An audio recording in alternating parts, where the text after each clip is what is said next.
During the short break that we had, I received an email. In fact, a number of emails. I get them all the time now from different parts of this planet, different countries.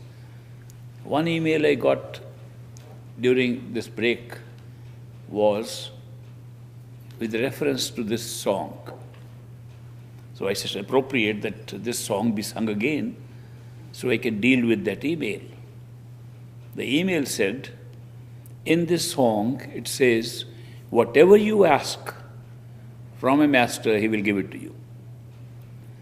And in one of the elaborations I gave in an earlier talk, I said, the song says, whatever you ask, the master will give you. It does not say whatever your mind asks, he will give you. In fact, very often, he will not give what the mind wants. Therefore, the email that has just come to me says, how do you distinguish between what the soul is asking and what the mind is asking? I thought this was a subject of common interest to all of us. So I'm going to share with you how to distinguish between what the soul wants and what the mind wants. Actually, the answer is very simple. The mind operates in time and space. The mind functions through thinking. So when you think and ask anything, it's the mind wanting. When you do not think and spontaneously, inwardly, from a gut feeling, from intuitive feeling, from a feeling with no time and space, something comes to you and you want it. That's the soul asking. The soul functions without time and space even while we are confined to this body. When we have an experience of an intuitive knowledge, something we say, we just know. We don't know how. We don't know how it came. It just came. It's the knowledge of the soul. When we say, I can think about it, that is what it is, we reason out, that's the mind. So the two functions happen to be different because of the parameters in which they work. This function of the mind always takes place in time and space. Even the shortest thought takes time, and therefore it's mental. When no time is taken, it is the soul. Love is a factor. Love is an experience that never takes time. It occurs at once. Then, of course, to think about it, the mind takes over and begins to think, what happened? Is this true? Is this real? Will it last? And so on. But the actual occurrence of an experience of love is very timeless, therefore comes from the soul. The mind by thinking cannot make up an experience of love. It can comment upon it. It can make observations on it in language, but it cannot create it. The soul creates the experience of love. Similarly, the sense of beauty, a sudden feeling of beauty that is so beautiful, it never comes by thinking about how beautiful it is. It just strikes you with no time as something is beautiful. Then the mind begins to take over and comment upon it, why it's beautiful. And if you allow the mind to comment too long on something that looks beautiful, it no longer looks beautiful. The mind is not capable of creating beauty. It creates a commentary on beauty, sometimes even a destruction of beauty. The mind does not create love. It comments upon love, and sometimes, by too much thinking, destroys love itself. So you will find that the mind very often, which is a very constructive thing given to us, the power of thinking, acts negatively and negates a direct experience of the soul. And that is why this song by Guru Arjan Dev, the fifth Sikh Guru, and recorded in the Guru Granth Sahib, their holy book, talks of what you want, what the soul wants, Guru will give you, no matter what. So this distinction that the mind operates through time and thinking, and the soul operates spontaneously without thinking, if you keep it in mind, you will always know what your soul wants and what your mind wants. I have another email received this afternoon which says, what is the significance of a master placing his hand on your head? That again is reference to the same song, because in this song it says, the one who is spread out with his power all over the 9 universes, if he grants his blessings to you by placing his hand on your head, imagine what blessing and power it is. How does it refer to a person whose power comes from 9 universes? What are those 9 universes? They are the universe of the physical world here, in which he knows everything about the physical world. It's the astral world, the causal world, the 4th region, the 5th region. These are 5 plus physical, 6 plus 3 that is described even above Sachkhand, our true home. Alak, Agam, Anami. What are those regions?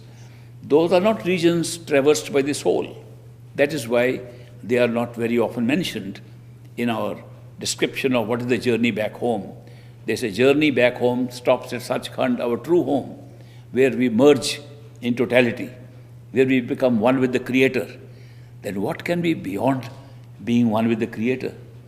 So the 3 regions described above that, which were first described in such great detail by Swamiji of Agra, then later on by his disciple Rai Saligram, and now still quoted, are the regions of Alak. Alak means there is no way to lakhya it or describe it. Agam, imagine what cannot be described at all is a region. Agam, what cannot be known.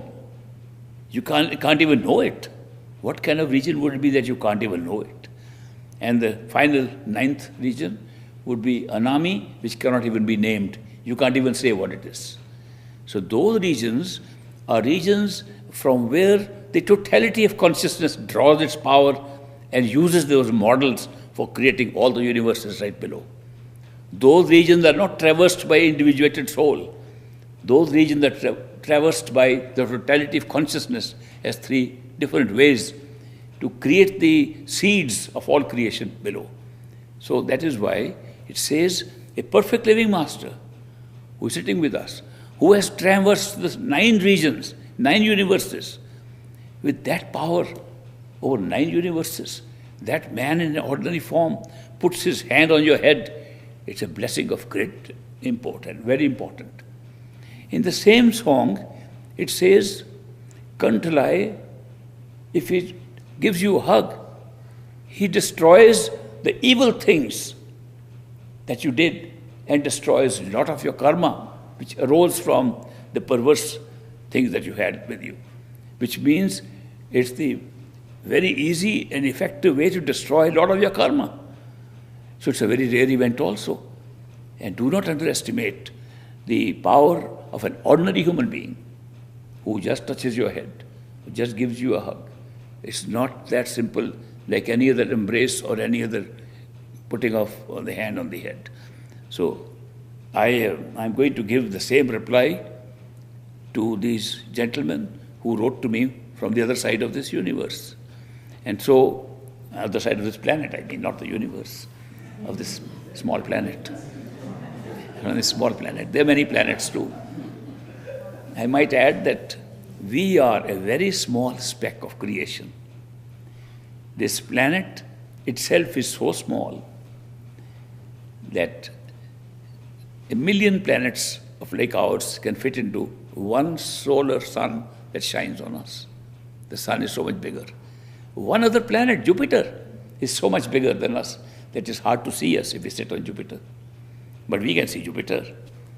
And so we are very small. The galaxies contain so many suns in the form of stars. Those stars are almost all bigger than our sun. Our sun is one of the youngest stars and has existed for much less time than the other stars in the other galaxies. Imagine the size of this universe and how we are sitting in a very small little planet of it.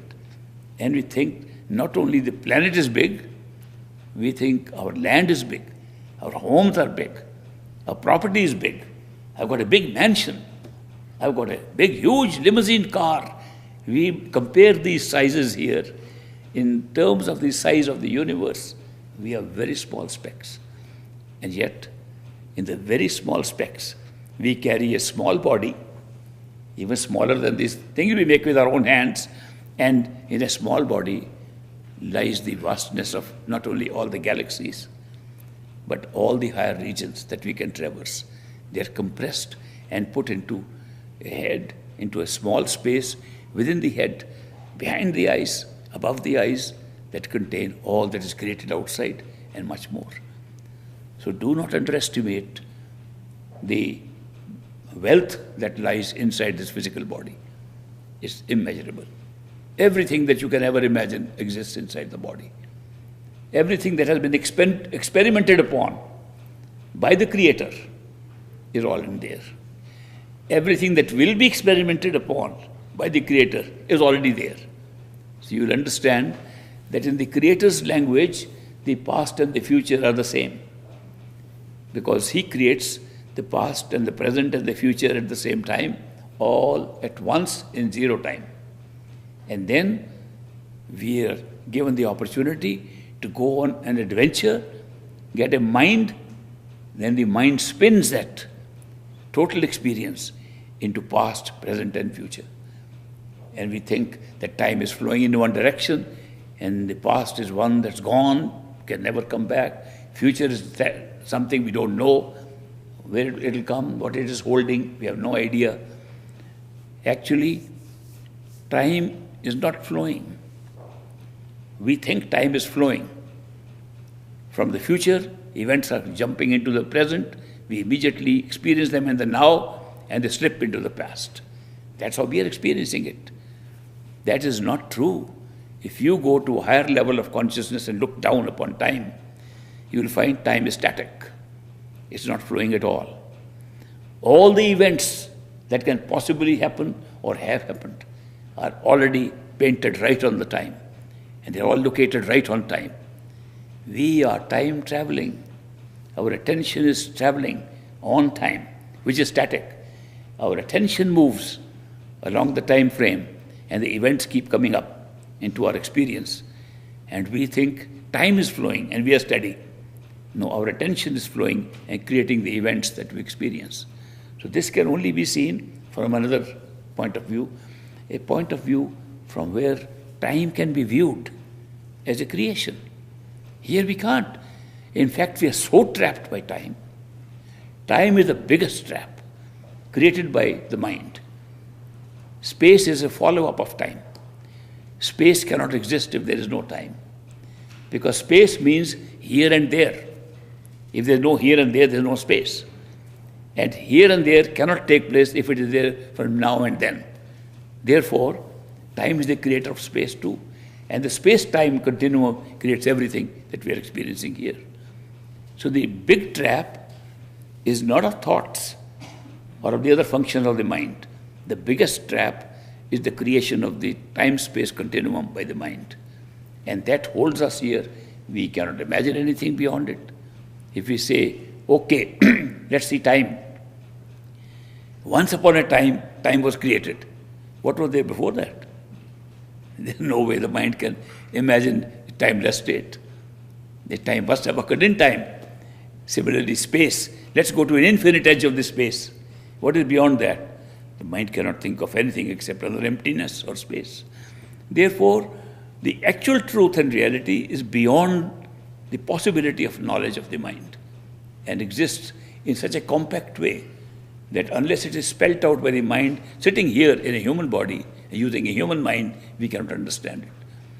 That is why these descriptions that have been given of Sachkhand or our true home or Lakagamanami or even Parbrahm or anything beyond the mind are only stories that have been told to us, a concoction made so that our mind can put in a picture and say, wow, that's better than what we have.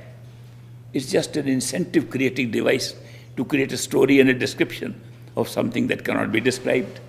And that is why masters have been trying to say it cannot be described, but let us describe it to you. Swamiji in Agra would say that in Parbrahm, you cannot describe, but I know there are tall trees there, mile-long trees, laden with rubies and diamonds. And when he would say that, more women would come to his satsang because they loved rubies and diamonds. So when there is no space and time, where are the diamonds and rubies from? But it's just a way of saying it's far more valuable, far more attractive than what you have here. And these are just ways to express things just to satisfy your mind. It is not a description because it cannot be described. It's beyond mental comprehension. So there's a big difficulty in communication about higher experiences, that the higher experiences have to be translated into something that resembles our physical experience. And therefore, all this description that has been given is to teach us something resembling this and yet better. But it doesn't resemble this at all. It cannot resemble. And yet it contains the seed of all creation. The seed of something that cannot be described is the seed that creates all description. It's just like a big oak tree. A big oak tree throws a little seed. The seed is so small. But in the seed, the whole oak tree exists. And the whole oak tree grows from the seed. When seed is planted and waters, the whole oak tree comes out. It does not mean that the seed has to undergo a change to make it an oak tree. The seed contains the oak tree, even when it's such a small seed. The human sperm and ova on meeting create a single cell. It contains the whole human being. And just because it has been embedded with the wisdom of the DNA molecule, which is the wisdom of metabolism and multiplication and creation of forms, it keeps on growing, guided not by anything outside, but guided with its own internal wisdom. In that little cell, a single cell multiplies through the process of metabolic life force and becomes two cells, and then keeps on dividing, subdividing, each cell replicating the cause of the wisdom of the cell, the DNA molecule. Eventually the whole human being comes up, grows up, lives a whole life and dies, all pre-recorded in the DNA molecule. The genome project that is going on today in science is telling us that the whole, not only the whole life of a human being is contained in one cell with one molecule of DNA, but the DNA cell in the brain of a human being contains the entire history of the species. It contains the entire history of who we were before we evolved into this human being, and contains the entire future of life in that cell.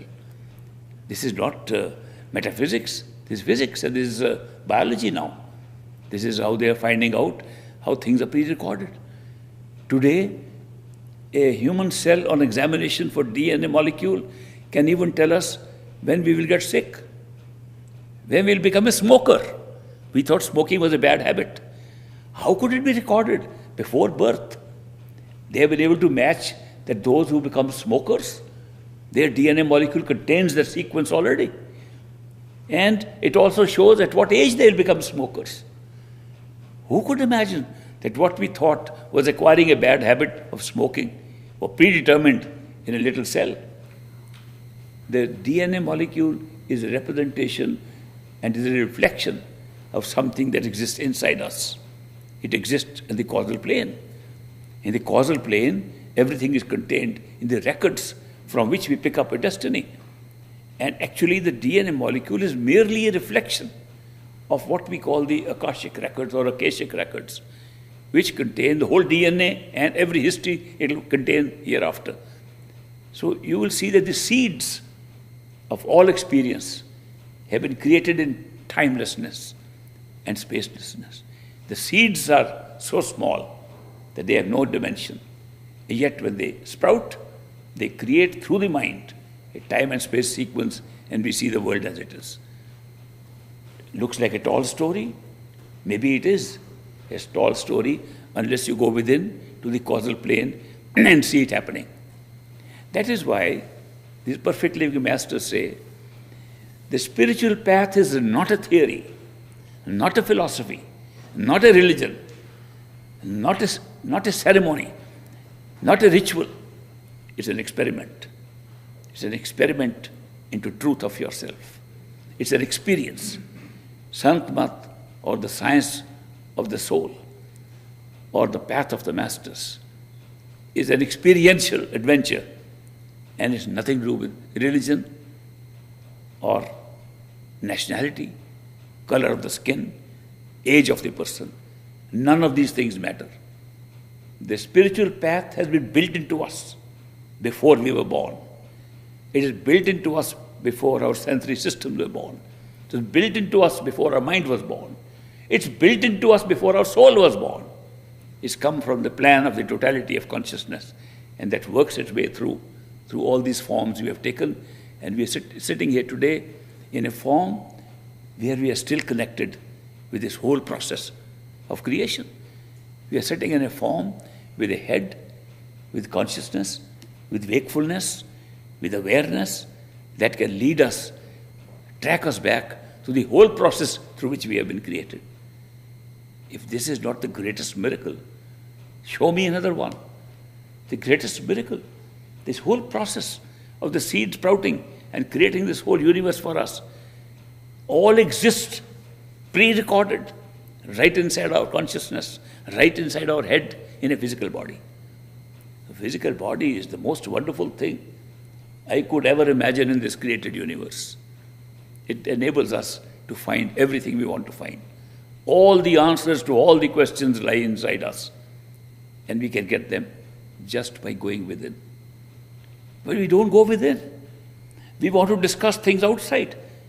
We want proof of what we are saying. Why don't you go and find the proof inside? Why do you want to discuss it outside? It reminds me of a story great master used to tell.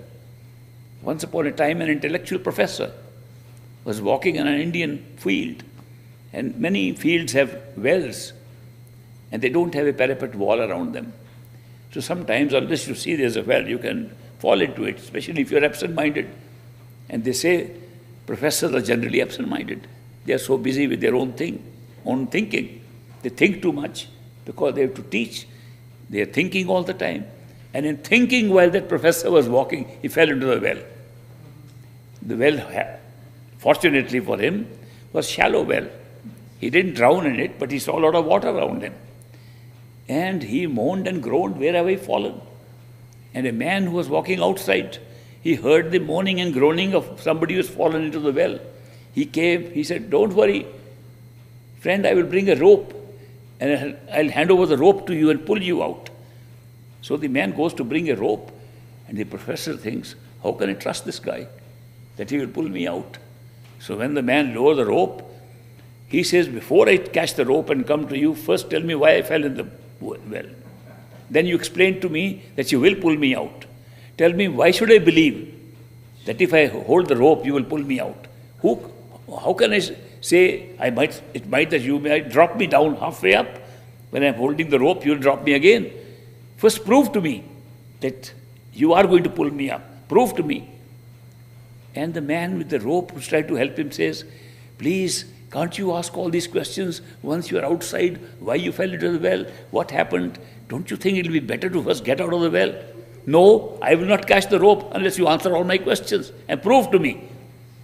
The rope is real, strong enough to pull me. You have good intentions to pull me. I can believe you and trust you. First prove all these things.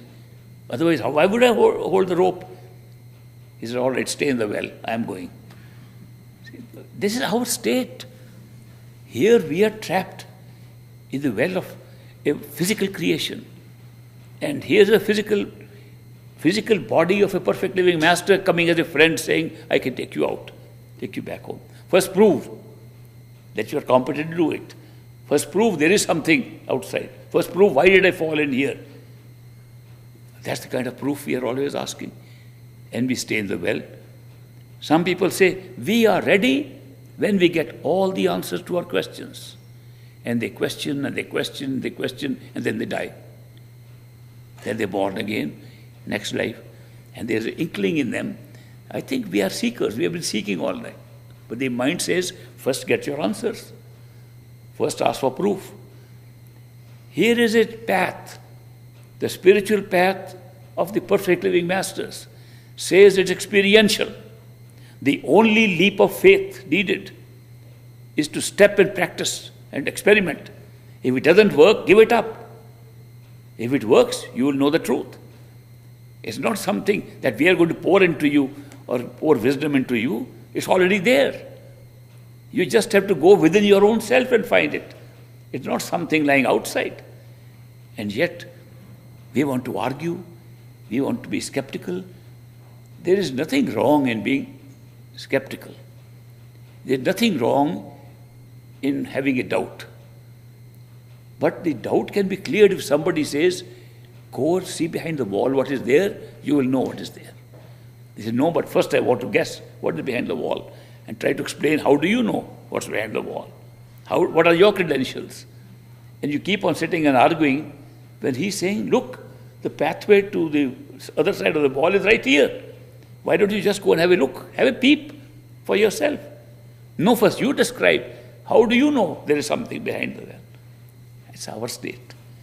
Our mind is really playing such big games with us, and we can't even see it. That the mind is deceiving us, trying to hold us back into its own realm. Because having given the power of consciousness to the mind, and having delegated the power of consciousness to our sense perceptions, and finally having delegated the power to the physical body to function as living things, we have become the slaves of these things. Instead of using things to which we gave power to work, we are following them and not at all using our own innate wisdom with which we came here. The truth is, these are very wonderful things given to us. The mind, a creative mind, a thinking mind, a machine that can think so fast, a machine that can create the experience of past, present and future, a machine that can create time and space. What could be more wonderful than that? It's been given to us so we can use thinking, communicate. Thinking, write. Thinking, do everything else required in communication. A wonderful machine. Think creatively. Think new ideas. Even think your way back to where you should go. Such a wonderful machine. And what have we done? We don't give the instruction to the machine. There's no input. We're trying to get everything out from the machine. Machine tell us what we should do. Mind tell us what we should do. We are being dictated to by a machine that is given for our advantage, for our use. And the mind is not telling us what to do all the time.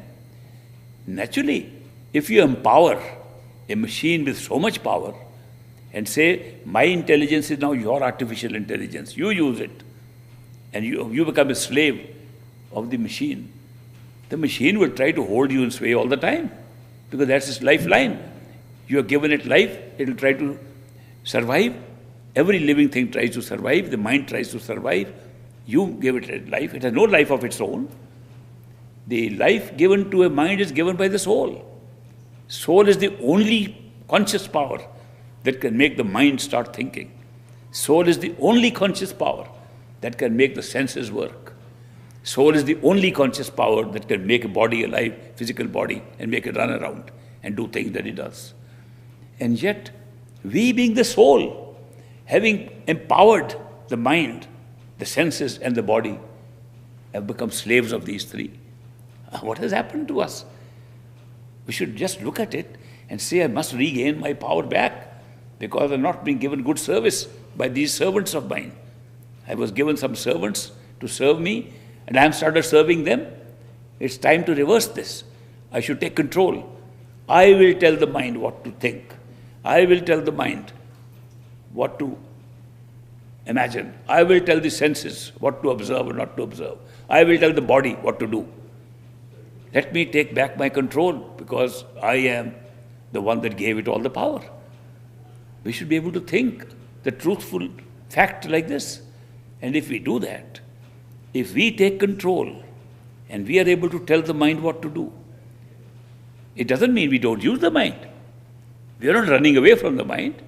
We are not running away from thinking. We are using it. Right now, we are being used by thoughts and by the mind.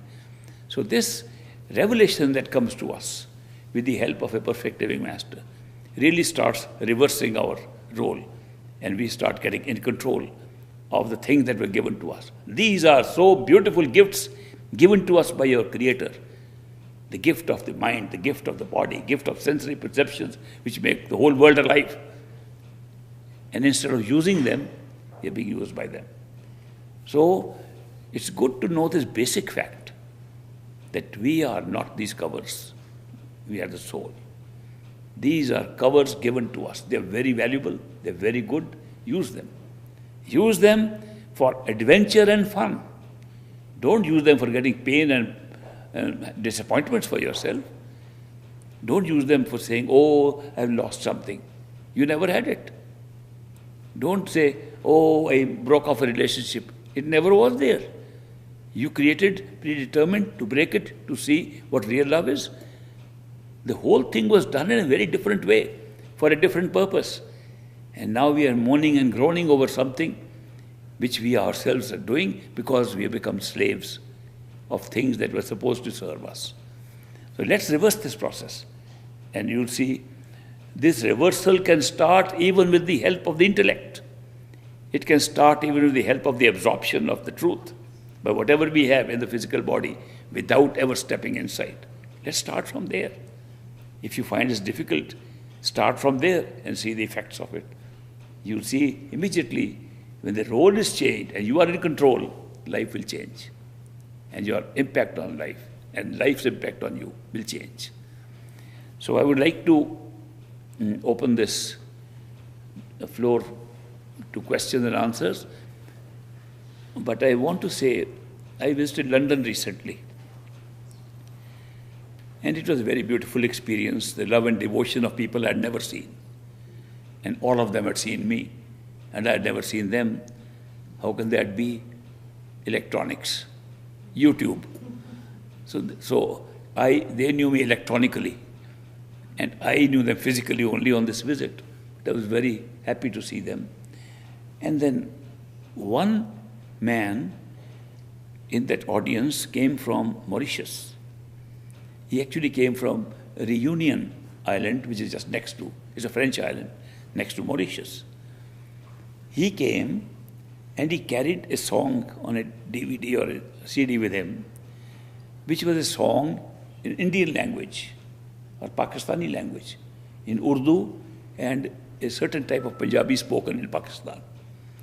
He didn't know what it meant.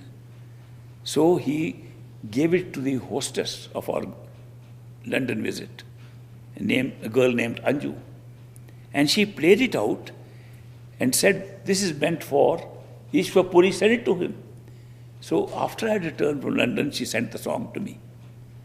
And such a beautiful song that I couldn't believe that such a song existed and a man was carrying it without knowing what he's carrying. He was carrying a wealth of information with him in the form of a CD and didn't know what it contained. And then I thought, that's how we carry our wealth. That song's title is, it's on YouTube. The song's title is It Nahi to Kith Nahi, which means if it is not here, it is nowhere. That title of the song. And the whole song says, if it is not here, it's nowhere. Who is speaking? The song says, who is speaking? Whose voice is it that's coming out? If it is not here, in that voice, it's nowhere else. It is a description of the reality being within the self, sung in such a beautiful voice. I thought, if we have time, we might play a little bit of it. How many of you would like to hear the song? Mark, can it be put on so that they can all hear the voice? It's a short song, but the theme is, Ith nahi to kith nahi. If you are not here, you're nowhere. In strict Punjabi, it would be ethe nahi to kithe nahi. But it says in Multani language, is spoken in Pakistan, in Multan, Lailpur. So, ith nahi to kith nahi. Ah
तेरा क्या कहना,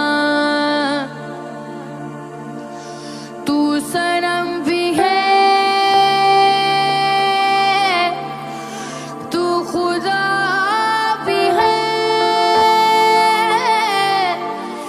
तेरा क्या कहना, क्या कहना।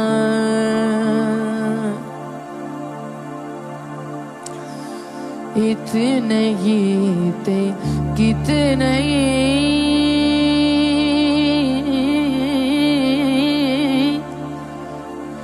इतने ही थे कितने ही इहो कौन प्यार बोलेदा बोलेदा बोलेदा।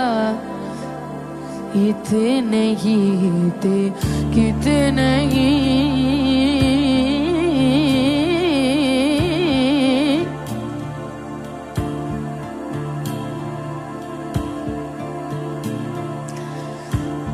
कंजरी वाली वाली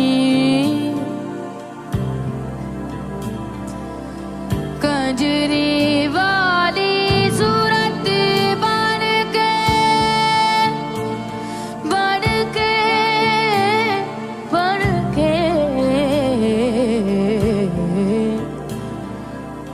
कंजरी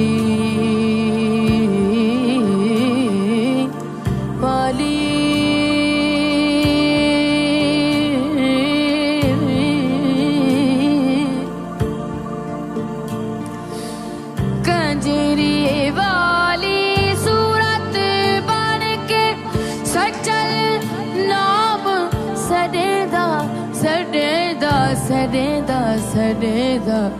इतने ही थे कितने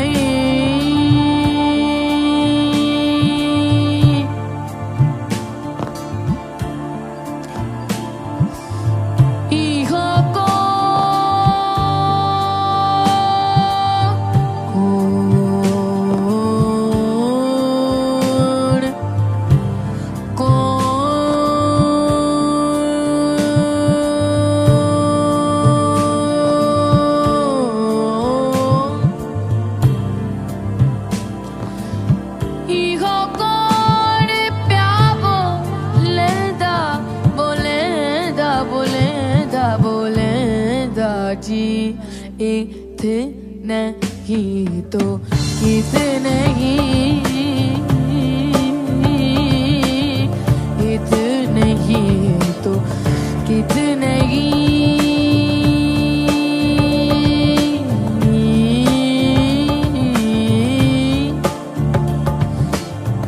इतने ही तो कितने ही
ith nahi, the kith nahi.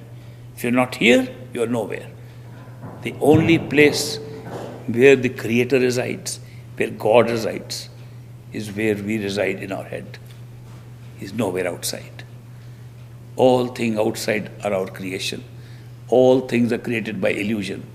The reality sits inside us, right inside, so much inside. They're not only inside the body, not inside the senses, not inside the mind, right in the center of our own consciousness, the life force. If you are not there, you're nowhere. So go there to find, which means don't go anywhere. Let me stop going. People say, how do we go on a spiritual journey? The answer is, don't go. Stop going. You're going too much. You're running with your mind all over.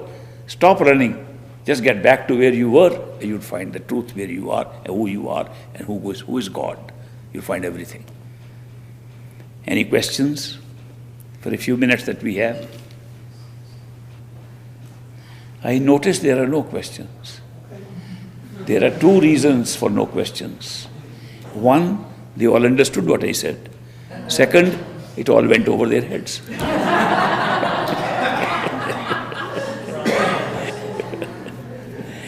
Anyway, I'm very happy you came over to meet today. I hope we'll see you again. There's a meditation workshop in September. So there won't be a local program in September. We'll meet in the address that they can tell you where the meditation workshop is. Now, in order to know how many are coming, they want you to give your names in advance, some kind of a registration for that event. Those who want to come from 7th, 8th, 9th, that weekend, to the meditation workshop, we can then experiment personally what we've been talking about. So it no longer remains a path that we talk about, it becomes a path that we practice. Thank you very much.